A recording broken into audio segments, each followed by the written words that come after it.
दोस्तों, आज हम आपको एक ऐसी रहस्यमयी और चौंका देने वाली कहानी सुनाने जा रहे हैं जिसे सुनकर आपके रोंगटे खड़े हो जाएंगे।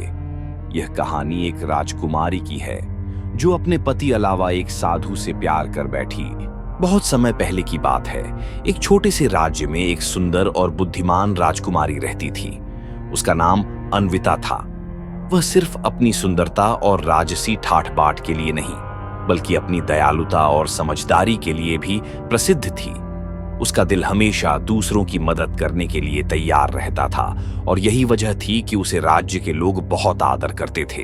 अन्विता का विवाह एक शक्तिशाली और प्रभावशाली राजा से हुआ था। वह उसका पति था और उनका रिश्ता बहुत ही आदर्श था।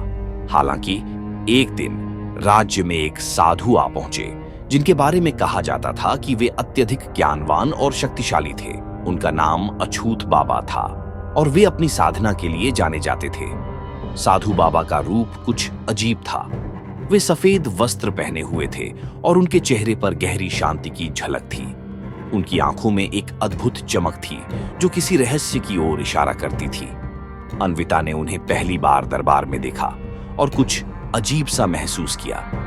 उनके भीतर एक रहस्यमयी आकर्षण था जो उसे खींच रहा था। यह आकर्षण धीरे धीरे बढ़ने लगा। कई दिन बीत गए और एक दिन राजकुमारी ने साधु से मिलने का निश्चय किया।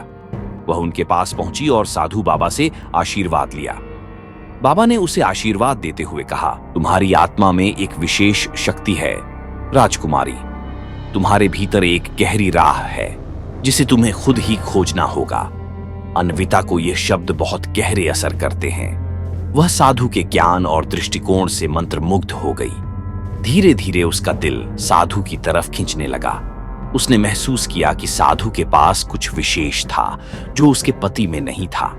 उनका मानसिक और आत्मिक संबंध बढ़ने लगा और अन्विता ने साधु के साथ और समय बिताने की इच्छा जताई। साधु बाबा और अन्विता का रिश्ता अब पहले से कहीं ज्यादा गहरा हो चुका था।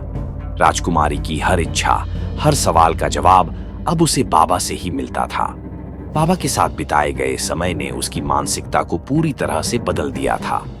वह अब अपनी आत्मा के भीतर की गहराइयों में उतरने लगी थी और अपने जीवन की असल राह को समझने की कोशिश कर रही थी।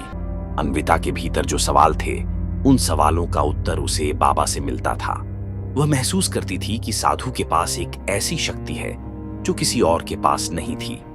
उसे महसूस होता था कि वह अपनी सारी इच्छाओं को साधु के माध्यम से पूरा कर सकती है। यह एक ऐसा मानसिक बंधन बन गया था जिसे वह तोड़ने का सोच भी नहीं सकती थी। एक दिन अन्विता ने बाबा से कहा, मुझे लगता है कि मेरे जीवन का सबसे बड़ा उद्देश्य अब मेरे पति के साथ नहीं है, बल्कि तुम्हारे साथ है। मैं महसूस करती हूँ कि तुम मेरे जीवन के सबसे बड़े गुरु हो। तुम्हारे बिना मेरी आत्मा अधूरी है। साधु ने उसे शांतिपूर्वक देखा और कहा, राजकुमारी, तुम्हारी आत्मा अभी भी अपने रास्ते को नहीं जान पाई है। तुम्हें अपने भीतर के सच्चे उद्देश्य को पहचानना होगा। लेकिन अन्विता अब यह महसूस करने लगी थी कि वह बाबा के बिना नहीं रह सकती। उनका प्यार अब एक नया रूप लेने लगा था जो केवल भौतिक नहीं, बल्कि मानसिक और आत्मिक था।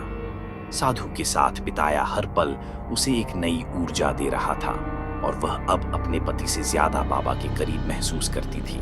यह एक खतरनाक स्थिति बन रही थी क्योंकि वह अब एक साधु से एक गहरा संबंध स्थापित करने के लिए पूरी तरह से तैयार थी। यह कहानी अब एक रहस्य में मोड़ पर आ पहुंची है। यह पहला भाग था। अगर आप चाहते हैं कि हम इसका दूसरा भाग लेकर आए तो कमेंट में जरूर बताइए। और वीडियो अच्छी लगी हो तो लाइक करो, शेयर करो, कमेंट करो और चैनल को सब्सक्राइब करो। धन्यवाद।